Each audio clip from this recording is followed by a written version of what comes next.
Las mejores decisiones de la vida las tomamos acompañados. Bienvenidos al podcast Decisiones con Protección. Conversaciones cercanas y desde diferentes miradas para descubrir que detrás de cada pregunta hay una conversación y detrás de cada conversación una gran decisión. Un espacio para afianzar tu bienestar financiero y acercarte más a tus metas patrimoniales. Hola, mi nombre es Claudia Uribe, soy experta en planeación financiera y hoy te quiero invitar al segundo episodio de Decisiones con Protección. Hoy estaremos hablando del bienestar financiero, de su importancia en la vida de las personas y tengo dos invitadas muy especiales, expertas en UX, en marketing digital y temas de comunicaciones. Por aquí tengo a Daniela y a Manuela y quiero empezar este espacio haciendo una pregunta muy importante, señoritas. Y es, si ustedes se fueran a pensionar el día de mañana, ¿con qué emoji se identificarían? Está difícil. A ver, yo quiero saber cuál sería. Yo creo que con el que es la carita feliz, pero al revés. Como que no estoy preparada para eso, pero qué felicidad de estar libre. Tal cual, Manu me lo robó, pero yo creo que hay otro que también representa ese sentimiento, la carita feliz que está llorando. Como que estoy en parte feliz porque yo creo que a hoy he hecho las cosas bien, pero todavía soy muy joven, pues yo no he ahorrado lo suficiente como para retirarme mañana y tener la vida que me sueño. Pero quisieras llegar a tener ese, claro, o sea, a poder cambiar ese emoji en algún momento. Totalmente, y espero pues que no sea mañana, sino en unos añitos, poder poner la cara más feliz de todas con la sonrisa más grande. Hay una cosa muy importante cuando estamos hablando de este tema, hablando del bienestar financiero, y es que las personas creen que cuando hablamos del momento del retiro, cuando hablamos de la pensión, eso es como que no nos va a tocar ese momento, ¿cierto? Como si eso no hiciera parte de la planeación que tenemos que hacer, y en realidad es la columna vertebral de la planeación financiera, porque ¿para qué trabajamos tanto, sí o no? ¿Para qué trabajas tanto? Para tener tranquilidad en mi futuro, para darme mis gusticos hoy. Señorita. Total, para tener tranquilidad. ¿Cierto? Sí. Yo quisiera saber cuáles son los hábitos para lograr la salud financiera y pensional. Yo les voy a dar mi opinión, ¿sí? Teniendo claro que la pensión o el retiro es la columna vertebral de la planeación financiera, pues yo tengo que diseñar un plan como cuando uno va a hacer cualquier tarea o cuando va a emprender cualquier proyecto. O sea, ¿cuál es el paso a paso que yo debo seguir día a día para poder llegar a ese objetivo? Entonces, lo primero que yo tengo que tener en cuenta es, pues tengo que empezar por lo menos a ahorrar, tengo que empezar a organizar mis finanzas, porque lo que no entendemos las personas es que si tenemos un ingreso, tenemos una economía, y si tenemos una economía, tenemos un negocio. Y si yo no administro el negocio, entonces ¿quién está administrando el negocio? Y si el negocio no está dando utilidades, entonces es porque el negocio no funciona, ¿sí o no? Tú eres dueña de tu negocio, ¿cierto? Y tú también. En tu caso, ¿qué recomendaciones crees que serían importantes o tú qué tendrías en cuenta para poder lograr ese bienestar financiero y que esté relacionado justamente con lograr ese objetivo? Pues en primer lugar considero que es súper importante una buena planeación, ¿cierto? Como que si yo no sé en qué me estoy gastando la plata, pues se me puede ir muy fácil, se me va volando. En segundo lugar, pues asesorarme, aprender y también como informarme al respecto, pues como que considero que uno debe ser un aprendedor constante. Y tercero, pues considero que uno debe ser muy constante y disciplinado con el tema, pues porque al fin y al cabo, si uno no tiene como esa disciplina a la hora de cuidar sus finanzas, pues esto se va a impactar en otras áreas de la vida. ¿Y qué es lo que tú crees que te cuesta más o te ha costado más de pronto para lograr como esa planeación que estás diciendo? Pues hay como que me pasa mucho que hay como creencias que considero que se me meten en la cabeza y particularmente hay una en específico y es que pues antes de que yo entrara a protección a realizar la práctica escuchaba mucho que decían como no, los jóvenes no se van a pensionar.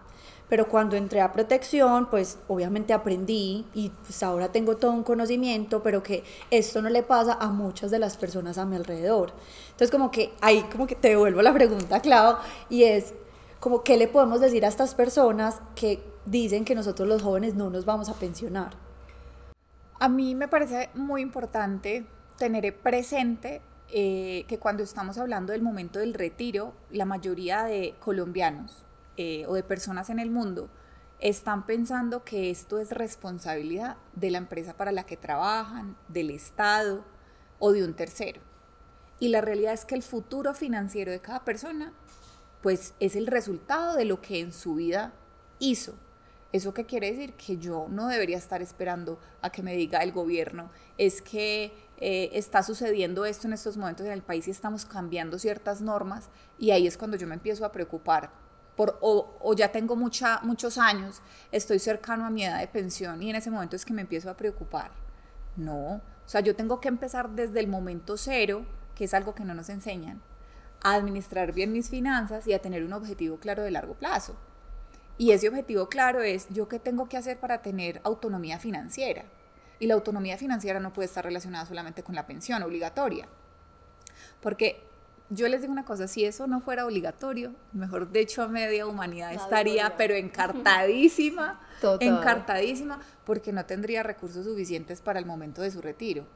Entonces, yo que le digo a los jóvenes, no dejen en manos ni del gobierno, ni del empleador, ni de un tercero, lo que va a pasar con su futuro financiero. O sea, empiecen a tomar acción ya, empiecen a organizar sus finanzas personales, empiecen a estructurar un plan financiero sólido que les permita cumplir sus objetivos de corto, de mediano y de largo plazo. Y tengan en cuenta algo, así uno no quiera, ese momento de la vida va a llegar. Eso es como cuando uno salió del colegio y dijo que pues iba a entrar a la universidad. Y uno dice, ay no, ¿cuándo es que voy a entrar a la universidad? Se va volando. Y uno llega a la universidad y ¡chun! Claro. Se pasó en un momentico. ¿Sí o no? No, la vejez está a la vuelta de la esquina. O sea, es que es un tema que uno cree que no lo va a tocar. Tal cual. Pero la realidad es que está a la vuelta de la esquina, como dices tú. Entonces, recomendaciones es tomar el control de las finanzas y empezar a actuar de manera inmediata. O sea, esa sería como la recomendación. Mira, Clau, que yo ahí tengo un tema y es, pues yo estoy joven, ¿cierto? Yo me considero joven, amo mi trabajo, estamos jóvenes acá, me gusta estar activa, pero yo creo que ese sueño de retirarse y de vivir una vida tranquila, de poder viajar, de hacer lo que a uno le gusta, todos lo tenemos y en algún momento quisiéramos contar con esa tranquilidad, pero es también cómo estás planeando eso desde hoy, y es una pregunta que yo creo que sobre todo los jóvenes no nos hacemos mucho y es importantísimo porque listo, tú hoy decides, no sé, crear un plan de ahorro, pero yo creo que lo más difícil está en la disciplina. Entonces, listo, empezaste hoy, pero ¿cómo mantener ese buen hábito, cómo mantener esa disciplina para lograr una salud financiera? Hay una cosa y es que nosotros el ahorro, que a mí la palabra ahorro como que no me gusta tanto, o sea, uno debería ahorrar e invertir, pero digamos que si yo no tengo el hábito, como cualquier hábito yo tengo que adquirir, lo tengo que adquirir a través de la repetición. Y también entender qué es lo que me desconecta de él. Cuando yo estoy hablando del ahorro, la mayoría de personas está pensando en que es un dinero que está disponible para el uso. Pero, por ejemplo, si ustedes están pagando los servicios de su casa, ustedes no cuentan con ese dinero, ustedes saben que lo tienen que pagar, ¿sí o no? Claro. El ahorro debería ser un gasto y ese gasto debería estar pensado en uno mismo. Es decir, ese gasto es Claudia. Sí, ese gasto es Daniela, ese gasto es Manuela. No es lo que sobra. No es lo que sobra. O sea, yo estoy sacando un dinero de manera obligatoria. Claro, pero como yo digo, es que es opcional. Entonces, por eso es que las personas no se habitúan y no lo incorporan dentro de sus finanzas personales. Y lo otro es, hay una cosa súper importante y es el que no sabe para dónde va, cualquier bus le sirve. Yo tengo que diseñar un plan financiero y ese plan financiero la gente piensa, no, es que mi plan financiero es que salí de la universidad y voy a comprar el carro. Y entonces es un plan financiero pues, de corto plazo, de ya para allá. Y salen y en vez de ahorrar, ¿qué hacen? Se lo gastan todo. O se endeudan. Sí. ¿Cierto? Y pues en realidad, si yo tengo una buena planeación y soy juicioso con las finanzas, estoy segura que una persona podría tranquilamente salir y comprarse su carro sin necesidad de endeudarse. Pero como no tenemos ese hábito, entonces uno va y le hipoteca la vida al banco, pues hipotecar el tiempo es a lo que me refiero, porque no planeamos. El plan financiero tiene que estar pensado es en el largo plazo. Claro, hay unos pasos que hay que seguir, pues yo no voy a llegar al segundo piso saltando 2 metros. Tendré que subir en ascensor o tendré que subir por las escalas. Entonces tengo que seguir un proceso, pero como yo no tengo el mapa de ruta claro, entonces pues no sé, ¿por dónde me voy? No tengo ni idea. Ven y Clau, pero ahí me pasa una cosa, como que sí, yo tengo muy claro como cuáles son mis gastos como grandes y a los que no les meto la mano ni los toco, pues porque son el arriendo, el mercado, pues como temas que yo sé que sin ellos pues no puedo vivir. Pero ese dinerito extra que me queda por ahí casi siempre me lo gasto pidiendo en las diferentes aplicaciones para domicilios, en la oficina, que digo, ay no, qué pereza hacer lonchera hoy, voy a comprar almuerzo. Eso pues como que técnicamente se conoce como gasto de hormiga, pero ¿cómo podemos hacer como para controlarlos, por así decirlo, o pues cómo creamos mayor conciencia de estos? Tú tienes lo estás sacando de tu dinero disponible, pero no lo tienes dentro de tu presupuesto, o sí lo tienes dentro de tu presupuesto. No, generalmente no. Yo, cuando la gente me habla de los gastos de hormiga, yo les digo, porque todo el mundo dice, ay, hay que eliminar los gastos de hormiga. Ay, no, qué jartera la vida sin los gastos de hormiga. Claro, no, sin también, el cafecito que uno se tome por la tarde, sin hay el que disfrutar mecatico, la vida sin también, ¿cierto? Claro. Lo que yo digo es, yo tengo que tener un presupuesto para los gastos hormiga y el presupuesto es X valor. Ah, este mes me gasté menos, súper, porque entonces me quedó un dinerillo adicional que yo puedo llevar al ahorro, a la inversión. Entonces, el tema es, el control parte desde la base y es destinar un rubro para esos gastos de hormiga, no es eliminarlos. Entonces, ¿tú cómo los vas a controlar? Ah, no sé, yo tengo 100.000 pesos semanales para mis gastos de hormiga. Me pasé, pues entonces tengo dos alternativas, o disminuyo el gasto de la siguiente semana, ¿sí? O en el caso de que me haya sobrado dinero, pues o tengo más disponible para la siguiente semana. Idealmente no es que me los vaya a gastar la siguiente semana, sino que los utilice para el ahorro. Entonces, fíjate que todo es de seguimiento y de control, pero si tú no tienes esa información, ese mapa de ruta, pues va a ser muy difícil que tengas claro qué es lo que está pasando. Y a muchas personas les sucede que llegan a fin de mes y están en rojo, o se pasan con la tarjeta de crédito, porque utilizan la tarjeta de crédito, por ejemplo, para pagar todo este tipo de gastos. Ay, Claudia, mira, me gano tanta plática, pero tengo que pagar más dinero en la tarjeta de crédito. Y esa cuota mínima se sube impresionante. Ajá, que ojalá no estemos pagando cuotas mínimas ni que estemos pagando diferido en la tarjeta de crédito, sino a una cuota. Pero esas son conversaciones de otro episodio. Claro, y yo creo que eso también hace parte como de esa construcción del hábito, como que al inicio no va a ser tan sencillo, ser tan riguroso en el seguimiento al plan, pero si lo hacemos de manera muy juiciosa, y vuelvo al tema de la disciplina, yo creo que en un futuro pues va a ser mucho más natural como ese cuidado y ese seguimiento al plan que uno mismo se traza. Imagínate, te voy a dar una estadística bastante dramática, y es, pues, como contextualizado en una historia. Yo no sé en qué momento la humanidad se inventó en dividir el día en 3 jornadas. Son 8 horas para trabajar, dicen. Unos trabajan más, otros menos. 8 horas para dormir, sí, y 8 horas para vivir. Pero resulta que Latinoamérica es una de las zonas que más consumo en redes sociales tiene. Colombia gasta 3 horas 58 minutos al día en promedio las personas en redes sociales, o sea que nos quedan 4 horas para vivir. Y si yo pienso que uno se traslada, se mueve, entonces ¿a qué horas tiene tiempo para compartir con la familia y para dedicarle a las finanzas personales? Total. Y yo, para dedicarle a las finanzas personales, no necesito un montón de tiempo, 2 veces en el mes, ¿sí? 1 vez a la semana, sentarme a revisar, ve esta semana yo que me gasté. Pues, y eso no es una cosa pues que sea algo dramáticamente especial que va a modificar mi rutina por completo. Es simplemente una pequeña actividad que yo debo incorporar para entender qué es lo que está sucediendo. Si yo tengo un negocio, le tengo que hacer seguimiento, ¿sí? O sea, si ustedes son accionistas de un negocio, ustedes quieren que les entreguen cómo va esa vaina, cómo va el estado de resultados, si está teniendo utilidades o no, pues para ustedes saber si invierten más dinero, le inyectan más dinero a ese negocio o no. Pero si a uno ese negocio como que no le está funcionando, uno tiene que tomar decisiones.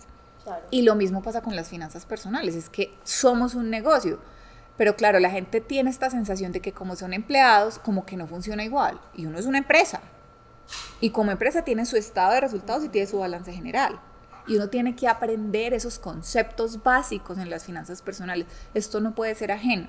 Entonces, si tú quieres incorporar eso, no es que tengas que hacer cambios dramáticos en tu vida, uno se va de a pocos. Eso es como el que quiere correr una maratón. No empezó corriéndose 21 kilómetros al principio. Él hará los primeros 2 kilómetros, los 5, pasa los 10, hasta que logra hacer los 21 kilómetros o los 42. Los 42, no sabía la cifra exacta. Entonces, son cosas que se van incorporando, ¿sí ves? Y lo otro es, hay que aprender a utilizar el recurso, ¿sí? En estos días estábamos hablando del miedo que le genera a las personas invertir, ¿no? Porque nos quedamos en, listo, Claudia, yo ahorro, pero ese ahorro, si yo no lo pongo a trabajar, pues no me va a alcanzar el dinero para las cosas que yo deseo. Y eso para quienes ahorran, porque ahí meto la cucharada. En Protección mantenemos como muy activa nuestra escucha social, y hace poquito hicimos una investigación y encontramos que en Colombia solo 1 de cada 10 colombianos ahorra. Y ese porcentaje tan chiquito, normalmente la gente usa unos métodos que de pronto no generan tantos beneficios como quisiéramos. El tradicional marranito, la plata debajo del colchón.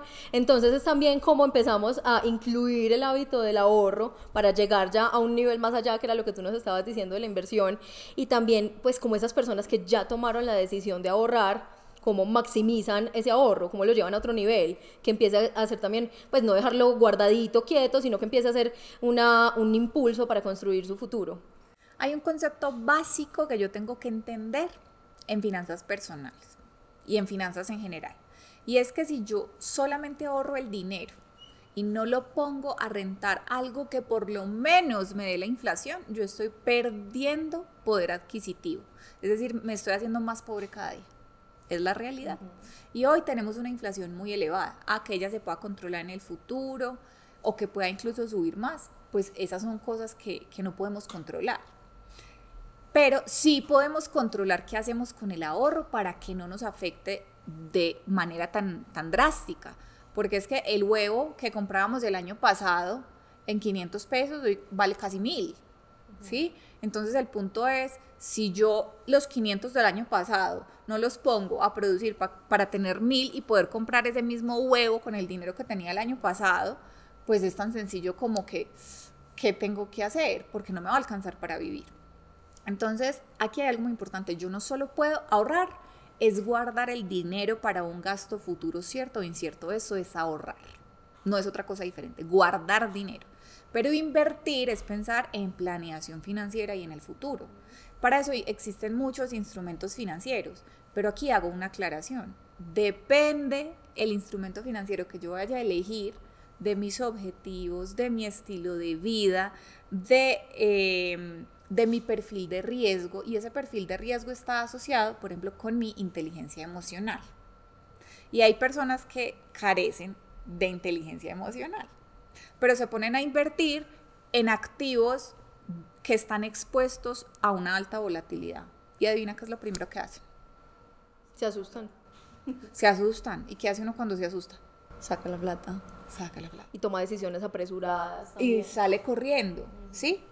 Hay una frase que me gusta mucho que dice Warren Buffett, y es que el mercado financiero o el mercado de capitales está hecho para transferir la riqueza del impaciente al paciente. Tú ahorita estabas hablando justamente del miedo que nos da como invertir, porque estamos expuestos a una cantidad de condiciones que no controlamos, ¿cierto? Entonces, el punto aquí es que la inteligencia emocional cobra una relevancia absolutamente importante. ¿Eso qué quiere decir? Yo tengo que estar bien aquí y tengo que estar bien aquí para que las dimensiones de mi vida estén en balance, porque si no, lo primero que voy a hacer es salir corriendo, ¿sí o no? Sí, Clau, pero entonces ahí, o sea, indudablemente los movimientos de los mercados van a afectar mi ahorro o mi inversión, ¿cierto?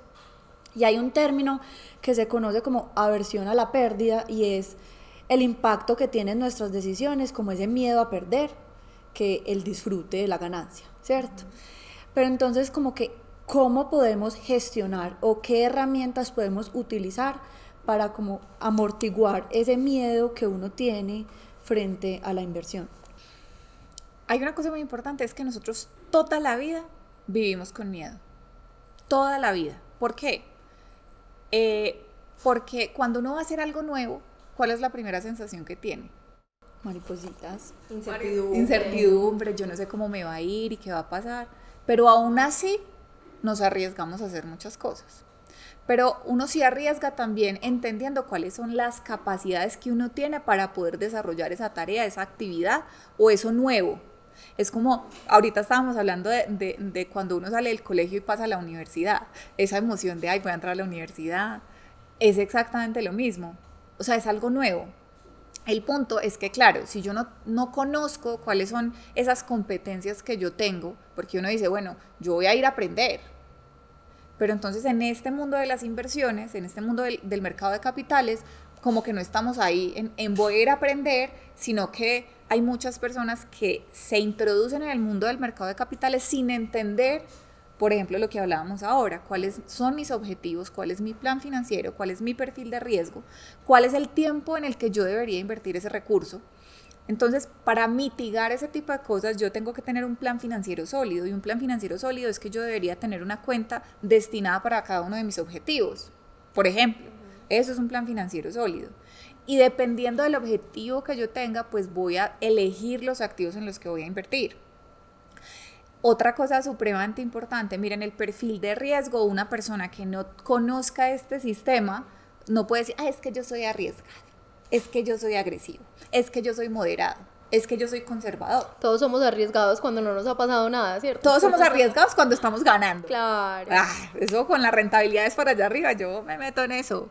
Pero cuando el mercado está, mejor dicho, a la baja, y sí, ¡ay! No, Claudia, pero ¿cómo así? ¿Qué es esa vaina? No, yo voy a sacar mi platica, ya voy a salir corriendo. Entonces, cosas importantes, yo necesito tener claro mi plan financiero para poder tomar decisiones de inversión que sean coherentes con ese plan financiero. No es lo mismo que yo tenga un objetivo de acumular un capital en 5 años que si yo necesito ese dinero para dentro de 3 semanas. Pues si lo tengo dentro de 3 semanas, no lo voy a invertir en algún activo que no me lo puedan devolver rápidamente. Lo siguiente es, no importa si consideras que tienes un perfil agresivo, yo siempre debo tener objetivos o digamos alternativas de inversión que me den estabilidad, porque si yo pongo todo, absolutamente todo lo que tengo en activos de alta volatilidad, pues no hay inteligencia emocional que me ayude para cuando los mercados se vuelven locos. Claro. Entonces, es muy importante tener plan financiero claro, perfil de riesgo claro, objetivos claros y algo, miren, fundamental, tener un experto que los acompañe en la toma de decisiones. Invertir en conocimiento, ¿sí?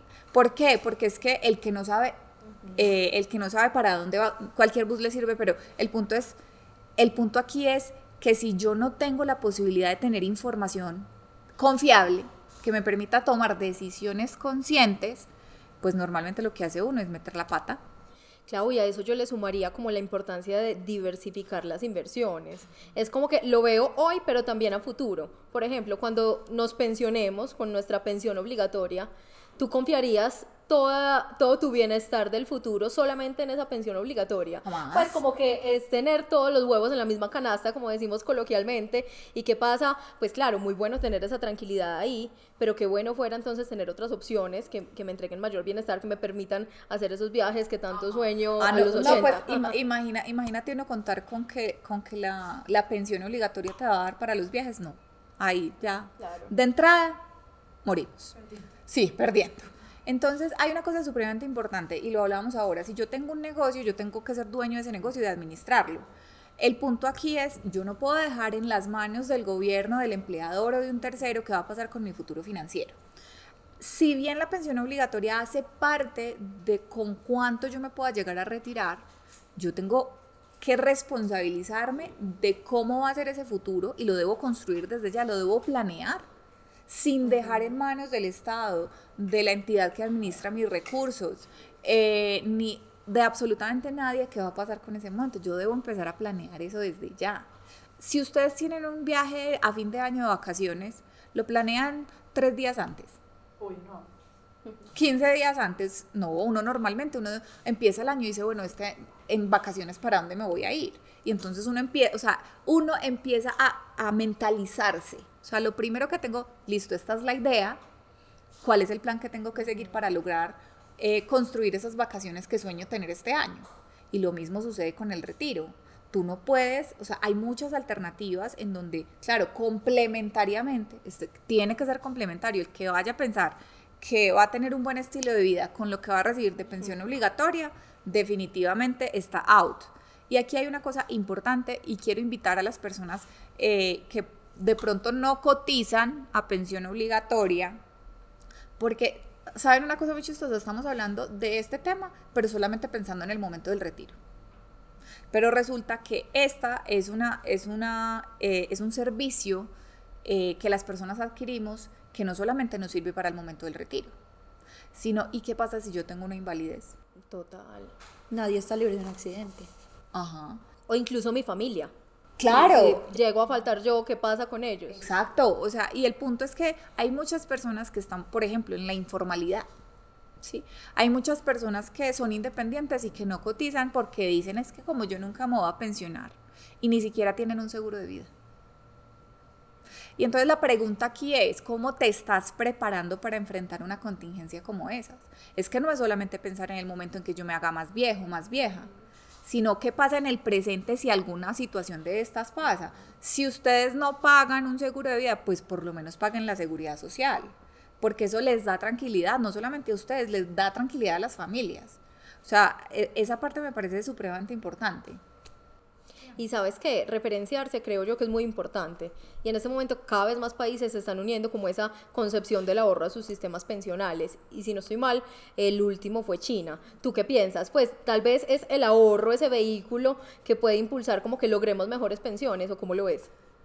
Aquí hay algo muy importante y es, o sea, es fantástico que los gobiernos lo hagan, pero lo que les digo, o sea, yo no puedo dejar en manos del gobierno mi futuro financiero.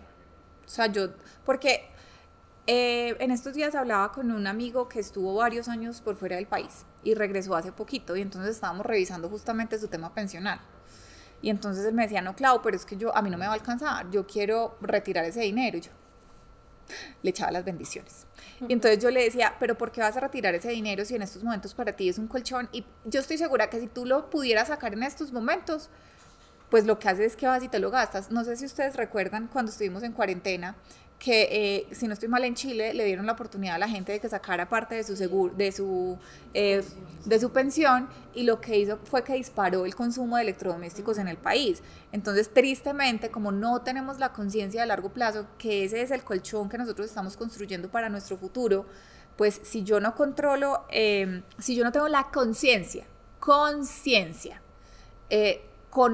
relación a que yo hoy debo ahorrar pensando en mi futuro yo, o sea, cuál es la conversación que quiero tener con mi futuro yo, el gobierno puede inventarse una cantidad de cosas que fantástico, o sea, estoy completamente de acuerdo y es necesario.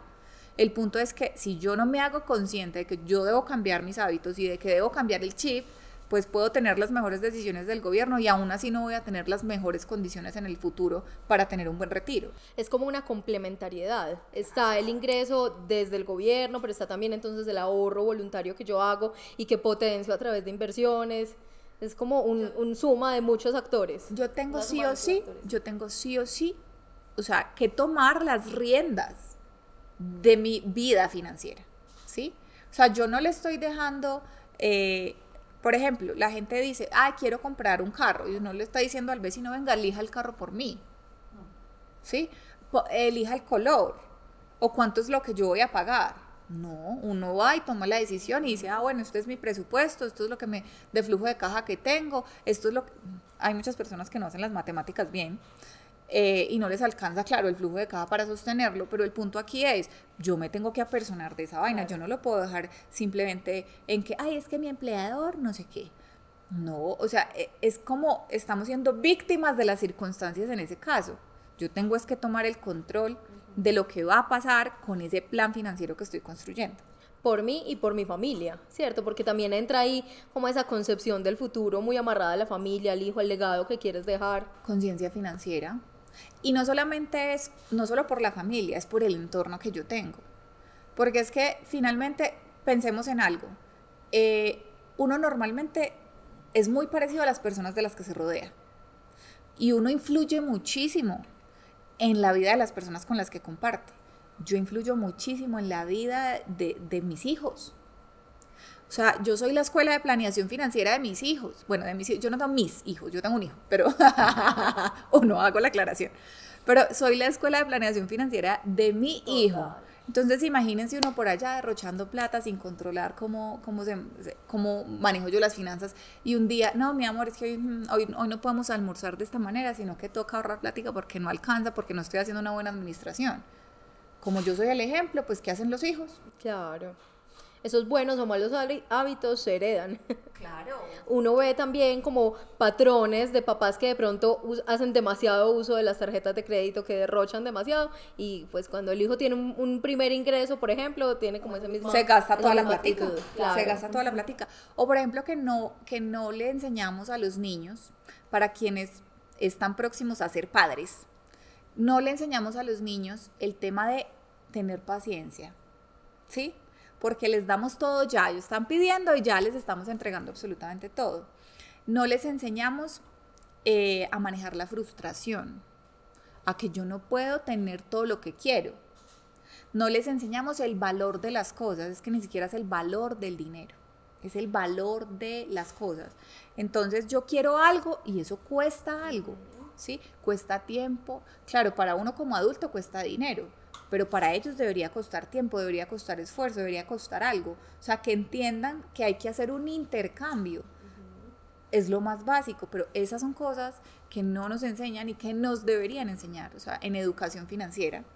Por eso este espacio de decisiones con protección me parece tan chévere, porque es justamente llevarle a las familias este discurso de tener conciencia financiera, de tener conciencia en planeación financiera y en el bienestar, y compartirlo con más personas. Yo creo que nos vamos con demasiados tips. Yo porque no tenía acá mi libretica, pero estoy tomando nota mental de todo para aplicarlo, porque a veces también, incluso nosotras mismas que trabajamos como en una entidad financiera, pues tenemos muy claro desde la teoría todas estas cosas, pero ya llevarlo a la práctica es mucho más difícil. Es un hábito que se construye con el tiempo. Así es. Qué buen espacio. Este capítulo de decisiones con protección, estoy segura que nos llevamos muchísima información, como decías, y yo aquí quiero hacerles una invitación muy importante, y es que tomemos decisiones conscientes, no seamos víctimas de las circunstancias, sino que seamos creadores de realidad.